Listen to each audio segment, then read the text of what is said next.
semangat terus karena ini merupakan Senin dari pekan ketiga di tahun 2021. Senang sekali saya Clara Antawijaya dapat menemani Anda semua Sobat Investor di siang hari ini dalam Break Time ADX Channel. Nah, sekarang kita akan membahas terkait dengan vaksinasi.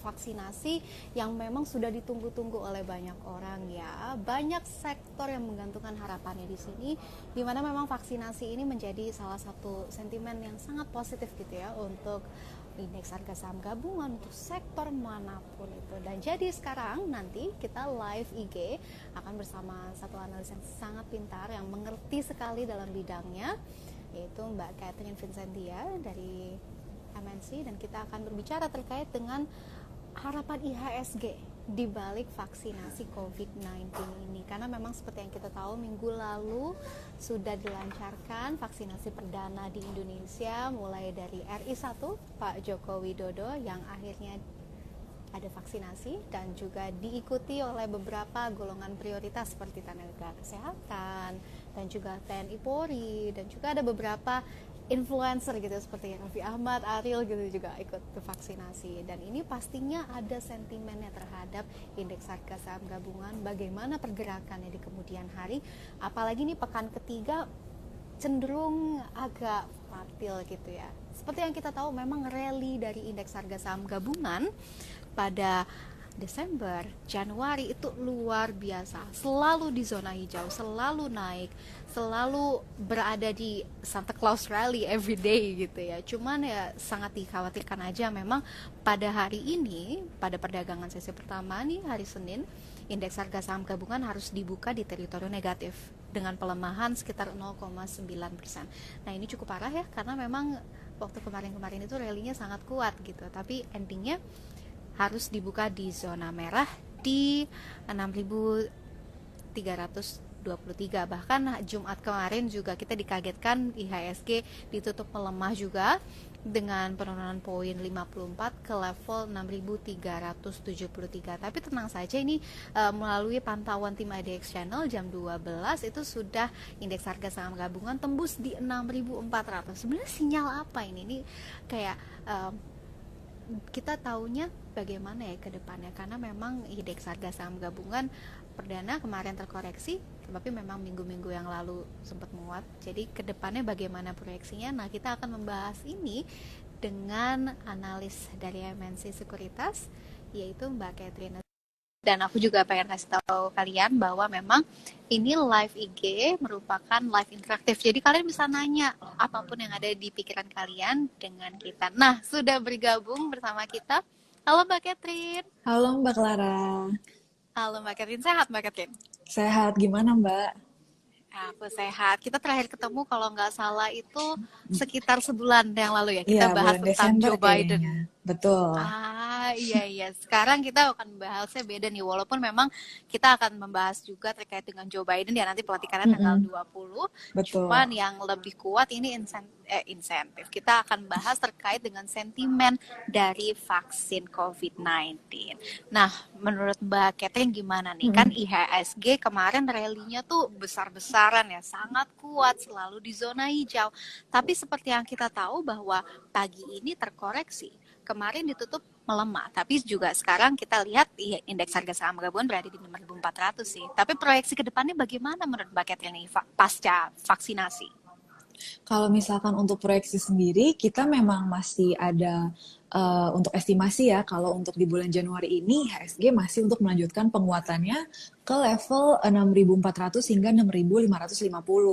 Nah, cuma memang kita juga ada mengestimasi juga kalau memang di bulan Januari ini, apalagi di pertengahan ya, ada kemungkinan untuk terjadinya koreksi minor atau technical correction ke level 6.200, 6.300. Nah, itu memang wajar aja sih terjadinya koreksi, apalagi kita lihatnya dari bright side-nya aja ya. Jadi untuk investor yang belum chip in di bulan Januari bisa masuk dulu dan nanti bisa profit taking gitu loh, karena memang kita lihat kalau secara historis Januari memang menjadi bulan kedua dengan return tertinggi setelah Desember. Makanya kalau misalkan ditanya tadi ya Mbak, tinggian mana sih Santa Claus Rally sama January Effect, ya memang sih kita misalnya lihat tetap masih lebih tinggi itu Santa Claus Rally, karena memang secara average dalam 5 tahun, Desember tuh returnnya sekitar 4%. Kalau Januari sendiri, Hmm. returnnya hanya 2%, tapi tetap masih menjadi yang tertinggi kedua. Nah, makanya ini tetap bisa menjadi opportunity lah bagi investor. Apabila ada penurunan, bisa chip in dulu untuk saham-saham yang blue chips. Oh, oke, baik. Jadi memang nih koreksinya masih koreksi sehat ya, Mbak, Ya, digolongkannya. Karena memang waktu kemarin rally-nya cukup kuat dari Santa Claus Rally yang di bulan Desember dan juga bulan Januari. Namun mm-mm. apakah koreksi sehat ini adakah batasannya, Mbak? Sampai sampai mana batas bawahnya kira-kira? Kalau untuk batas bawah sih kita tadi yang di 6.200 ya. Nah, kalau Mm-mm. misalkan kita lihat nih barusan sesi satu penutupan kan kita masuk ke zona hijau lagi ya. Nah, memang kita lihat mungkin adanya rebound pendek dengan kecenderungan ke arah 6.470 Mm-mm. dan resistensinya masih ada di 6.473 Mm-mm. untuk hari Baik. ini. Untuk hari ini ya.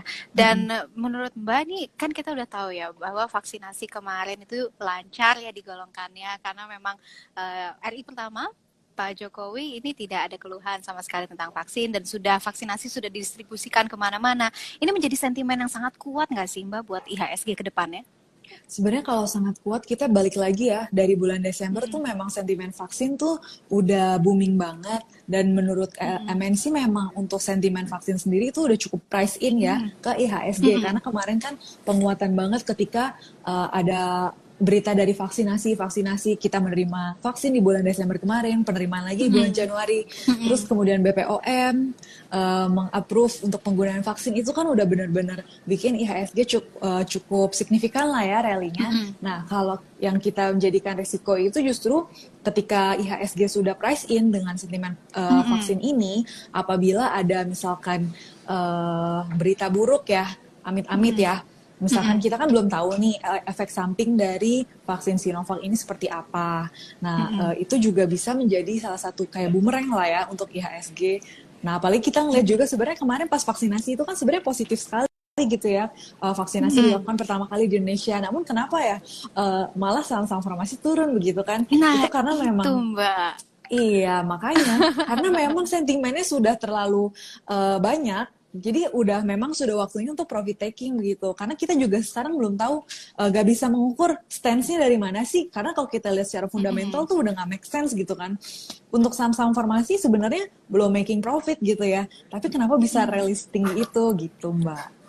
Karena memang rally tinggi itu juga disponsori gitu ya dari si Nah ya, sentimen COVID-19 ini, betul, vaksinasi yang akhirnya ya terlaksanakan. Tapi ini juga bisa menjadi bumerang ya Mbak, seperti yang Mbak bilang. betul. Kalau misalkan salah sedikit nih tentang vaksinasi ada kesalahan gitu, ini bakal berimpaknya luar biasa ya terhadap IHSG. Jadi kita berdoa saja nih ya, semoga vaksinasi akan lancar terus gitu ya Mbak, Iya, agar indeks harga saham gabungan ya bagus-bagus aja gitu. iya. Tapi ini tadi Mbak Catherine nih menyinggung terkait dengan sektor farmasi. Ini luar biasa ya, kemarin rally-nya tuh tinggi sekali. Tapi kalau misalkan kita lihat 2 pekan terakhir ini selalu di top losers. Itu menurut Mbak Catherine gimana tuh Mbak? Karena memang yang seperti aku bilang ya tadi, secara fundamental Mm-mm. tuh udah bagi kita memang sudah nggak gitu make sense ya. Jadi benar-benar Iya, oke. untuk dari farmasi ini di drive-nya benar-benar dari sentimen. Jadi benar-benar Mm-mm. sentimen apa langsung drive, sentimen apa langsung drive. Dan itu Mm-mm. juga benar-benar kita lihat kalau misalkan udah tinggi banget, kita juga masih belum tahu nih tinggi banget apakah besok bisa naik lagi atau akan ada penurunan gitu kan ya. Karena Mm-mm. benar-benar pergerakannya benar-benar volatil gitu ya, tergantung sentimen dan tergantung mungkin moodnya investor gitu ya. Mungkin kalau misalkan kita lihat ya pada pas BPOM menyatakan approval terhadap vaksin Mm-mm. itu kan rally ya, rally. Nah, kita kan sebenarnya belum tahu nih ini apakah udah peak atau belum, tapi ternyata mungkin beberapa investor udah cukup oke lah kita profit taking dulu, makanya kan cukup drop ya sampai hari ini kan masih merah ya kemarin yang mungkin untuk KF Mm-mm. Inaf di level 7.000 sekarang sampai ke 5 Iya. ribuan gitu. Aduh, itu gimana ya yang nyimpen di 7.000 terus ganti sekarang 5.000. Aduh. Mohon Iya, bersabar ini ujian gitu. iya Iya dan karena banyak berarti iya berarti banyak memang berita. overboard ya. Iya, Berarti kayaknya overboard. Nah, kalau misalkan untuk long term sih memang kita masih positif ya untuk outlook-nya karena kan untuk kedepannya memang lebih baik untuk ekonomi. Tapi untuk short Mm-mm. term itu benar-benar masih volatil dari sentimen-sentimen negatif yang bisa menjadi bumerang itu, Mbak. Oh begitu, ya. Kalau misalkan dari sektor farmasi, apakah semua emitennya kita pukul rata saja memang ini sudah waktunya orang-orang profit taking atau ada sektor farmasi ini emitennya yang salah satunya bisa kita cermati gitu Mbak? Ada nggak ya? Nah, ya kalau misalkan kemarin itu kan memang yang mendorong itu kan dari Sinovac sendiri itu kan KF dan Mm-mm. Inaf ya, karena memang KF dan Oh, Inaf merupakan farmasi mm-mm. BUMN yang ditugaskan untuk distribusi vaksin Sinovac. Oke. Nah, Mm-mm. sementara Kalbe Farma itu kan swasta, jadi belum ada kewajiban ya untuk mendistribusikan. Nah, memang ada chances dari pemerintah untuk meminta bantuan dari KLBF juga untuk membantu distribusi, namun masih belum Mm-mm. ada kepastian nih. Maka kita lihat sebenarnya kalau KLBF sendiri mungkin nggak begitu dipengaruhi ya kemarin sama vaksinasi, karena kita lihat dari pergerakannya malah kemarin ketika merekanya untuk dari BUMN yang menguat, KLBF-nya Mm-mm. malah cenderung turun. Nah, giliran Mm-mm. mereka turun, sekarang KLBF-nya cenderung meningkat gitu kan ya. Jadi pergerakannya agak kontras gitu ya, karena swasta dan BUMN gitu mungkin ya. Iya, jadi kalau misalkan KF Inaf ini harus dipantau lebih jauh karena ini memang BUMN gitu ya Mbak ya. Jadi Iya, memang government ini lebih memprioritaskan yang BUMN terlebih dahulu untuk proses distribusi betul, vaksin betul. begitu. Bagaimana dengan IRA Mbak? Ini banyak sekali yang ngomong terkait dengan IRA. Kalau IRA sendiri kan sebenarnya kan bukan, eh, saya bingung juga ya, kalau farmasi juga bukan ya, karena itu kan memang Mm-mm, peralatan medis ya. betul, peralatan Nah, medis. tapi kalau IRA sendiri, bentar coba kita lihat tuh. Mm-mm, Memang agak berbeda sih harusnya dibandingkan dengan farmasi ya. Karena betul. eh, untuk peralatan medis ini kan memang selalu banyak permintaan ya digunakan terus begitu ya. Nah, tapi kita lihat Mm-mm. mungkin pergerakannya kemarin agak mirip sih ini dengan KF dan Inaf ya. Meskipun Iya, kadang jadi ya untuk long termnya sih kita sih juga masih positif ya untuk IRA, karena kan kita juga tahu untuk vaksinasi kan mungkin butuh lebih dari satu ya kadang ya untuk satu orang gitu untuk jarum suntik sendiri, maka demand-nya mm-mm. pasti akan lebih besar. Nah, cuma untuk akhir-akhir ini mungkin IRA itu juga memang masih terpengaruh oleh sentimen-sentimen dari vaksinasi sendiri kemarin gitu. Iya, dan seperti yang sudah ada di media gitu ya, informasi terkait dengan IRA, IRA ini sudah menyanggupi untuk memenuhi jarum suntik gitu ya, untuk Mm-mm. pendistribusian vaksin. Tapi juga kita harus melihat bahwa memang saham IRA ini kondisinya sudah overbought gitu ya Pak, udah overheat. Jadi mungkin orang-orang sudah profit taking begitu Mbak. Iya, ini karena kan memang kemarin tuh sempat menurun juga ya ketika saham KF dan Inaf Mm-mm. juga mengalami penurunan Searah begitu. gitu ya Mbak. Mm-mm, mm-mm, searah. Padahal Iya, kita walaupun pikir harusnya kan beda sektor uh-uh. gitu ya. Iya, beda Tapi sektor ternyata padahal, tapi pergerakannya sama sama. ya, tertembus angin yang sama gitu. Iya, mungkin karena bagian dari itu kali ya, walaupun Iya, beda betul. gitu. Mm-mm. Iya, jadi kalau misalkan farmasi nih, kita kan udah membahas terkait dengan farmasi, bahwa sekarang memang lagi berada di top losers gitu, tapi untuk kedepannya masih ada chance gitu ya Mbak, karena vaksinasi Iya, kan masih sebenarnya berjalan. untuk long term sih sebenarnya cukup baik ya kita lihatnya, karena kan kita berharap juga dari distribusi vaksin sama untuk pengembangan Mhm. vaksin dari beberapa emiten ini kan mereka kan harusnya dapat benefit dong untuk di revenue mereka ke depan, dan performa mereka semoga lebih baik gitu untuk di tahun ini. Oke, baik Mbak Vincent. Nah, selain dengan sektor farmasi, mungkin kita ke sektor lainnya. Kira-kira sektor apa saja yang mungkin menarik untuk dilihat nih di tahun 2021? Kita ngomong ini kan di awal tahun ya, di Januari. Ini Mm-mm. yang menurut Mbak Catherine yang menarik adalah saham sektor apa ini? Kalau sektor sih ada beberapa ya. Aku Mhm. masih prefer untuk mining, CPO sama banks. Oke, kenapa mining? Kalau mining kita sebenarnya bisa lihat ya, memang kalau kita bilang gold tuh cukup redup ya untuk harganya sekarang, karena kan memang Mhm. kita lihat dari perkembangan ekonomi itu cukup membaik ya, biarpun belum formal kembali ke level pre-COVID. tapi kita bisa bilang new normal ini sudah cukup berjalan dengan lancar.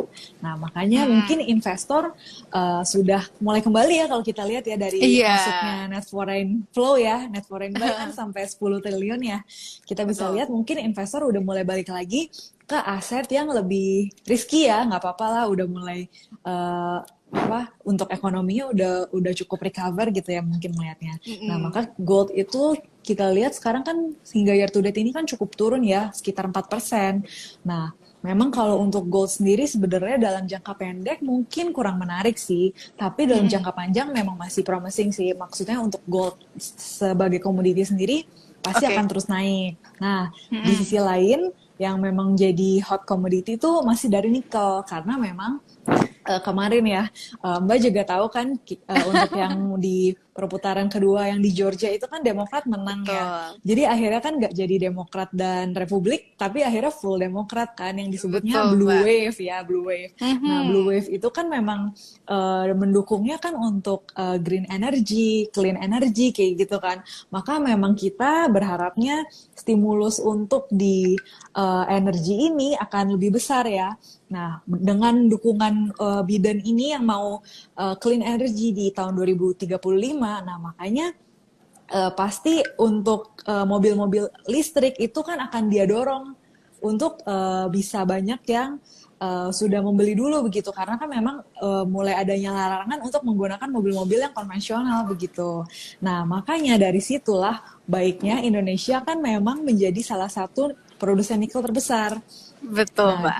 beserta juga yang konsorsium dibangun kemarin oleh pemerintah dan rally-nya harga nikel. Nah, ini makanya memang positif banget untuk sektor mining, apalagi dalam long term ya.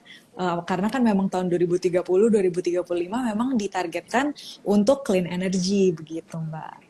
I see. Jadi mining ini memang kalau menurut Mbak Catherine kita harus melihat dari sisi nikel gitu ya. Kalau misalkan emas secara komoditas memang sedang low karena orang-orang sedang mencari yang lebih risky aja gitu ya. Mungkin Nah, mereka ya sudah betul. percaya diri kali ya 2021 mungkin perekonomian akan kembali seperti semula gitu. Jadi Mm-mm. ya harapan-harapan itu yang mendukung para investor untuk mengambil asetnya dari emas dan keluar gitu ya ke risky aset. Nah, Iya, tapi terkait dengan nikel ini luar biasa betul Mbak ya. Karena memang ini menjadi keuntungan bagi Indonesia karena Indonesia merupakan produsen nikel terbesar di dunia juga gitu. betul. Dan ini kita dapat ambil faedahnya gitu ya. Dan selain itu tadi Mbak juga ngomong terkait dengan CPO. Mm-mm. Kenapa CPO Mbak? Kalau CPO memang karena dari bulan Desember adanya fenomena La Nina, yaitu yang Hmm, peningkatan curah hujan. Sebenarnya di Jakarta juga kita bisa berasa lah ya curah hujan meningkat gitu iya ya. Nah ya, benar. apalagi di perkebunan gitu ya. Kalau misalkan untuk mau harvest atau mau pemanenan gitu kan susah ya kalau misalkan lagi hujan gitu kan. Mm-mm. Maka itu memang kita prediksikan akan ada terjadinya penurunan produksi dari fenomena La Nina tersebut. Nah, memang kita juga prediksikan untuk dari harga CPO sendiri mungkin bisa mencapai 4.000 4.000 untuk ringgit per metric ton. Nah, sekarang berada di Mm-mm. level 3.400. Dan memang di penutupan sisi satu sih memang kita lihat tadi untuk sektor agri sendiri sih menurun ya, karena memang untuk Mm-mm. penutupan CPO, harga CPO kemarin Mm-mm. itu juga turun sekitar 3% sih. Cuman Mm. dari beberapa institusi yang klimatologi itu memang memperkirakan untuk fenomena ini terjadi hingga hampir first half, kira-kira di bulan Mei baru berakhir. Maka itu memang jadi jatuhnya prolong ya, karena kan kemarin diestimasikan untuk selesai di bulan Februari. Ternyata kan lebih lama lagi, artinya kan produksinya semakin lama semakin menurun begitu.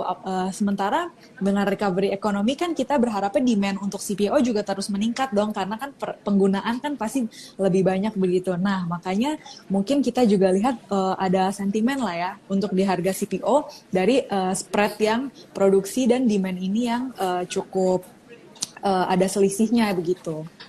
Oh begitu, karena memang dari secara climate Indonesia ini ya ada La Nina, curah hujan tinggi, ini yang mempengaruhi ya CPO tidak akan produksi begitu bagus gitu ya. Mm-mm. Tapi ini saatnya untuk buy berarti gitu ya Mbak ya? Betul, betul. Bisa mulai akumulasi lagi karena kan memang beberapa emiten agri kan mulai turun ya seperti LSIP, Ali, mungkin bisa diakumulasi kembali begitu. Apa aja tadi Mbak? LSIP, Ali. Itu yang Ali. jadi Oke. rekomendasi kita sih. Oke, kalau misalkan LSIP ini supportnya di berapa, Mbak? Kita harus buy atau chip in di berapa? Kalau LSIP sih, aku Mm-mm. tunggu sebentar ya, aku sambil lihat. Kalau LSIP sih Oh iya. target jangka panjangnya ya, aku masih ada target price di 1920 untuk target price. 1920 tuh sobat investor tuh, Mm-mm. kalau kalian mau chip in di CPO gitu ya, agriculture, silahkan langsung aja tuh di 1920, lihat ya untuk di tahun Iya, cukup 2021 menarik, ini. cukup menarik untuk 2021. Ya, adakah emiten yang menjadi unggulan gitu bagi Mbak Catherine? Kalau emiten sebentar ya. Untuk emiten kayaknya kita ada Pewon Mm-mm. kemarin, Pewon dan Taiwan Total. justru. Karena kan Pewon, Total. iya karena kalau misalkan Pewon sendiri properti ya, kemarin memang Aha. diuntungkannya dari kepemilikan foreign ownership gitu ya. Jadi kan memang Pewon Hmm. merupakan high end real estate, jadi itu diuntungkan dari relaksasi pajak dan kepemilikan dari asing. Nah itu juga salah satunya. Kemudian Total juga kita kemarin baru Mm-mm. ada untuk cover dan sebentar aku buka dulu untuk target price-nya kemarin Mm-mm. di Nah, ini kita berbicara terkait dengan total ya. mm-mm. Memang nih investor asing nih memiliki role yang sangat kuat ya untuk perusahaan ini.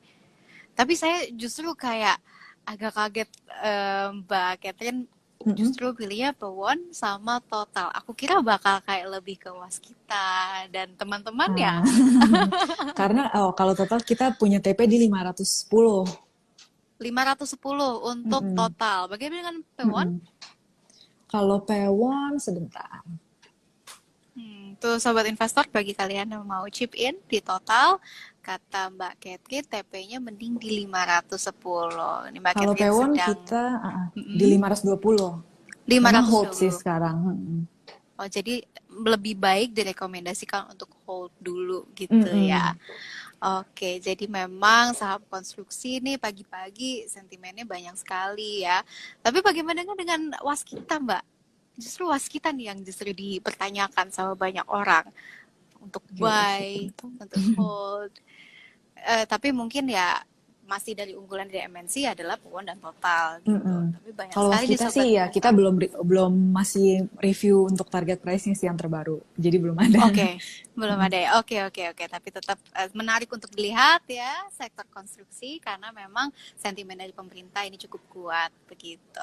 Tapi kalau misalkan kita tadi ngomong tentang investor asing ya, memang investor asing ini memiliki pengaruh yang sangat banyak gitu ya untuk Mm-mm. segala sektor.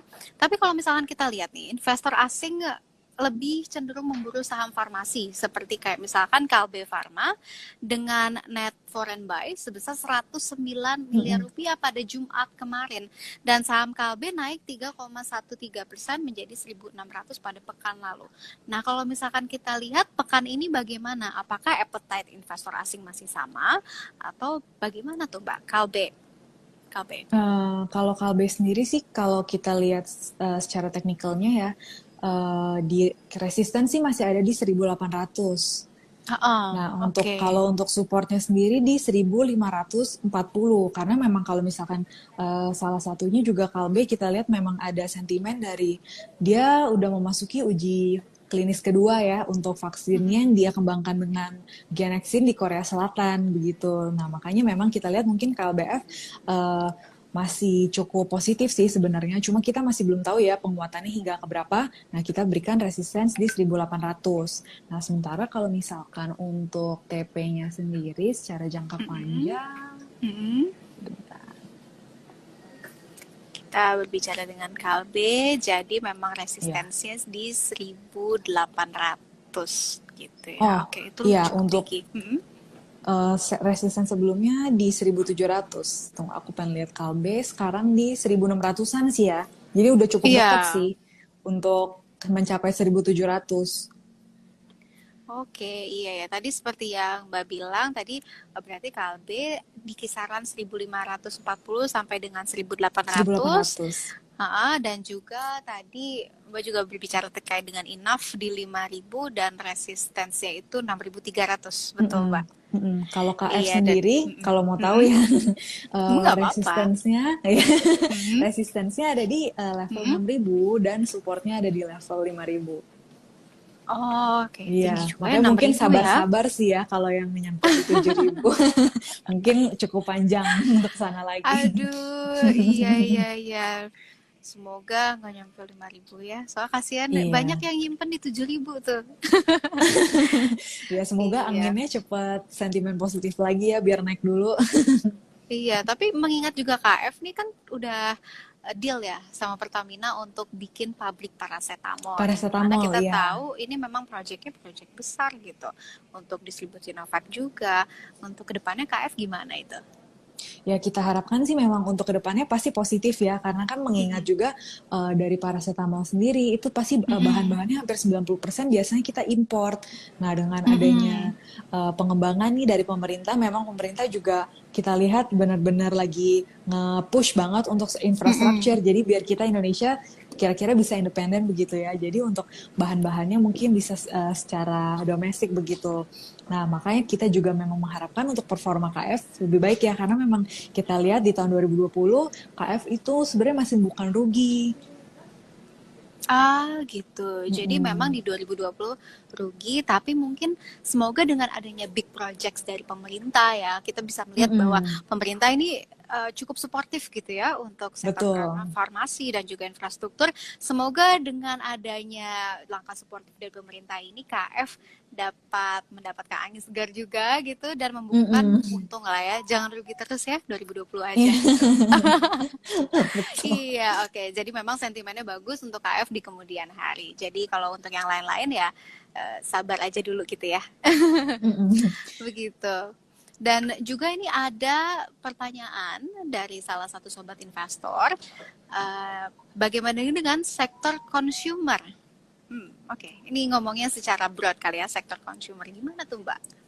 Kalau consumer sebenarnya kita lihat kan harusnya dengan adanya vaksinasi kemarin ya harusnya sektor consumer juga terdorong ya. Cuma kemarin juga Mm-mm. sempat kita lihat sektor consumer sempat turun. Nah, memang dari Mm-mm. beberapa emiten kita juga memang masih Uh-uh. untuk rekomendasi untuk beberapa sektor consumer seperti ICBP dan gudang garam. Karena kalau misalnya ICBP sendiri kan memang salah satu staple ya yang kita benar-benar gunakan setiap hari, konsumsi setiap hari kayak gitu. Nah, untuk ICBP sendiri kita punya target price di 12.500.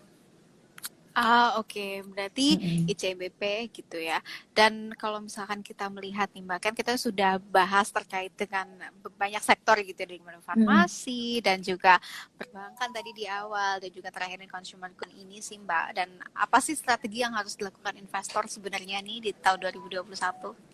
Nah, kalau misalkan untuk sentimen pekan ini ya kan tadi yang seperti Mbak ada bilang pertama ya, di pekan Mm-mm. ini ada pelantikan Joe Biden tanggal 20 Januari, Ya. itu 2 hari lagi.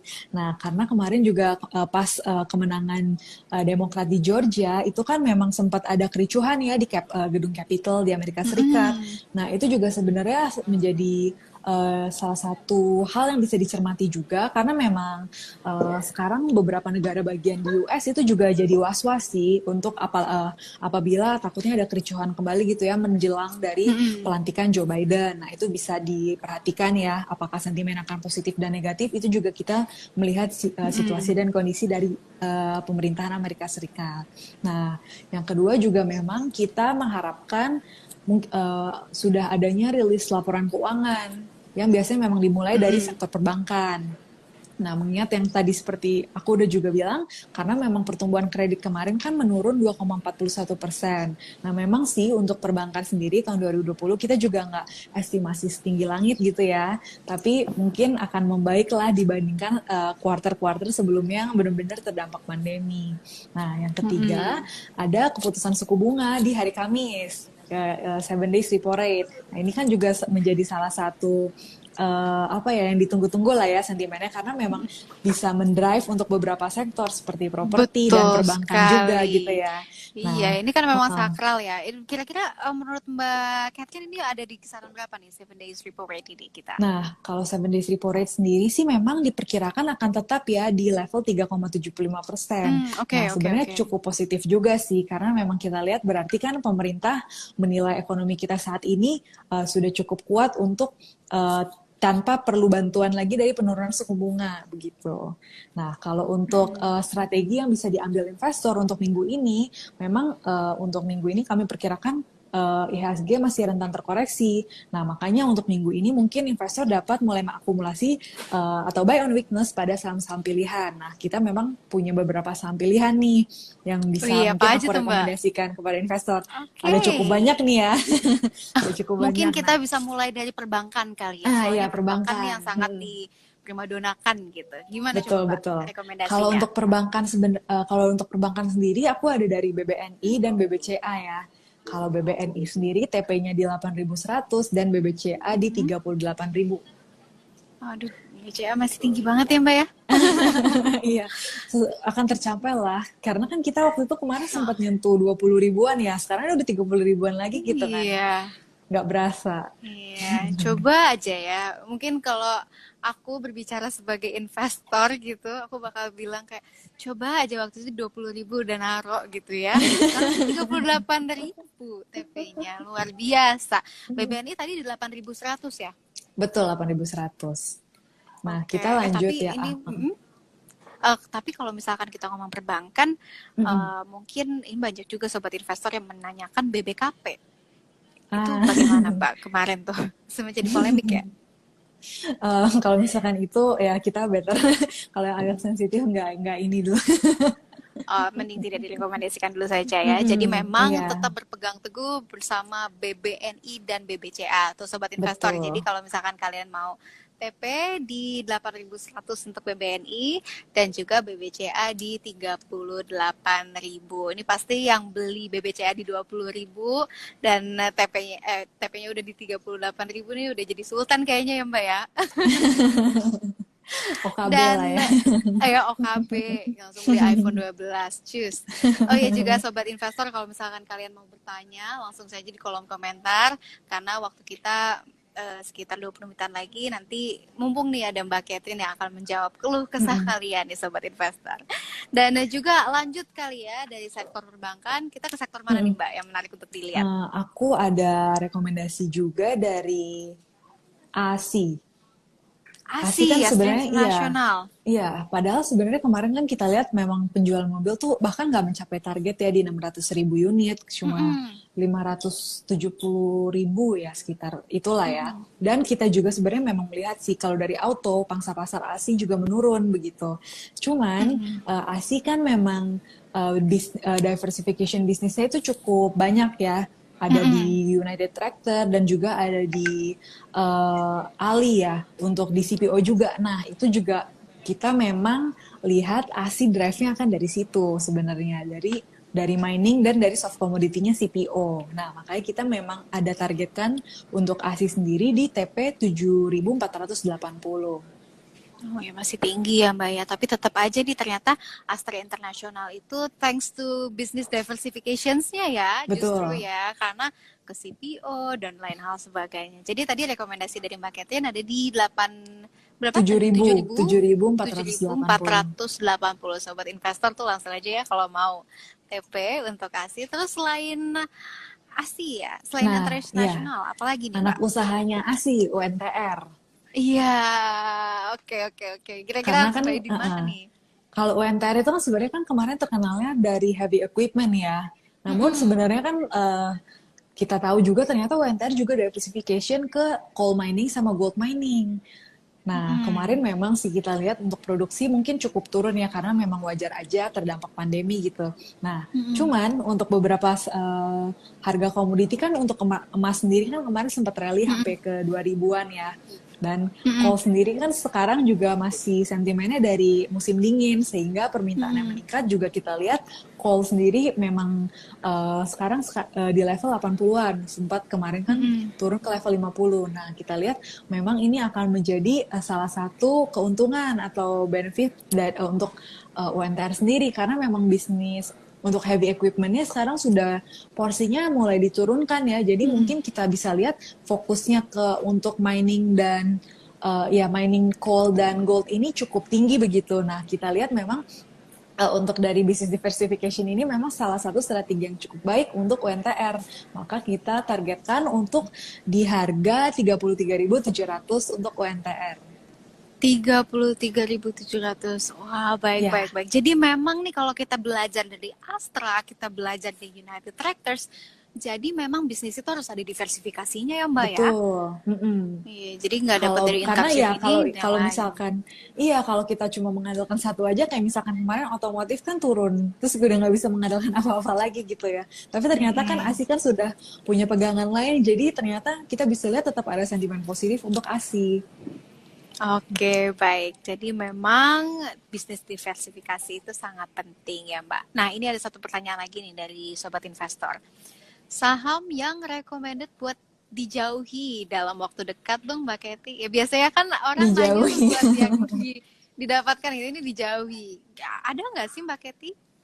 Kalau dijauhi ya mungkin melihat sendiri ya dari sentimen dan secara fundamentalnya bagaimana. Cuma kalau misalkan dari MNC Mm-mm. Sekuritas sendiri kan memang pasti merekomendasikannya untuk saham-saham blue chip dan LQ45. Nah, mungkin bisa Mm-mm. menjauhi yang bukan blue chip begitu, yang memang pergerakannya nggak Second liquid liner. tapi tiba-tiba naik dan turun begitu. Oke, jadi saham-saham yang direkomendasikan adalah saham-saham yang bukan blue chip. Oke, baik Mbak. Sobat investor, jauhi saham-saham yang bukan blue chip, dekatkanlah ke blue chip gitu. Oh iya Mbak, terus ada satu lagi nih Sobat investor. Mungkin dia terkait dengan sektor komoditi. Uni Eropa minta nikel nih, rekomennya apa? Ini pertanyaannya bagaimana ya? Ya mungkin kalau dari Nah, kata-katanya kita bisa melihat ada Uni Eropa, nikel, rekomendasi Mbak gimana? ya kalau nikel kan seperti yang tadi aku sebelumnya bilang, nikel itu memang akan diperkirakan meningkat ya dengan permintaan untuk baterai sendiri dan mobil listrik. Nah kalau Uh-uh. misalkan untuk nikel sendiri kita memang masih ada rekomendasi di Inco, itu di target price 7.150. 1000 di target mas berapa? 7.150. 7.150. Oke, Inco berarti Vale Indonesia ya. Betul. Oke, jadi memang untuk demand nikel ke depannya diproyeksikan di tahun 2021 ini mengingat juga seluruh dunia ya membutuhkan mobil listrik untuk go green gitu. Jadi memang nikel ini berpotensi lah ya, bagus ya. Jadi sobat investor semoga itu terjawab ya tadi yang menanyakan terkait dengan nikel. Nah, juga kita lanjut ke rekomendasi selanjutnya nih Mbak. Tadi kita udah ngomong perbankan, kita ngomong Astra International sama United Factors. Aku mau coba tahu di sektor telekomunikasi. Kira-kira ada Nah, apa nih? kalau telekomunikasi pasti kita rekomendasinya masih dari Telkom lah ya. Kita ada target Ah, price di 4.000. Karena ya kita tahu Telkom memang masih punya jaringan yang terbesar. Dan kemarin kan memang ada isu-isu untuk akuisisi begitulah ya. Nah, makanya kita melihat memang Telkom itu masih cukup promising ya. Kita juga melihat harganya udah mendekati kemarin 3.500-an ya. Untuk 4.000 mm-mm. harusnya nggak begitu sulit lah ya untuk Telkom. Oke, jadi maksudnya kita nunggu aja di 4.000 gitu ya. Oke, baik, Mbak. Kalau misalkan dari sektor consumer goods tadi masih ya berarti Mbak Nah, Kety ke consumer kan selain ICBP SCBP. ya, Mm-mm. aku juga ada rekomen untuk gudang garam sih. Karena kan kemarin kan Ah, sentimennya juga ada yang cukup positif ya. Memang kita setiap tahun kan pasti dinaikkan cukai ya untuk tobacco ya. Cuman kan mm-mm. memang perkiraan sebelumnya cukai itu naik hampir 20% lebih. Nah, ternyata dinaikkan Mm-mm. cuma sekitar 11 atau 12% begitu. Nah, itu kan sebenarnya sentimennya lebih baik ya. Nah, apalagi Mm-mm. kan kemarin setelah turun cukup dalam, kita sebenarnya Mm-mm. bisa melihat kalau recovery, economic recovery itu juga pasti akan mendorong sektor consumer. Karena kita melihat even though COVID, apakah orang akan berhenti merokok kan belum tentu juga Tentu gitu ya. tidak. Nah iya, apalagi kalau misalkan sudah divaksinasi, sudah kembali bekerja kayak gitu, ekonominya sudah pulih kembali, kan pasti akan kembali ke old habits lah. Kita kita lihat begitu.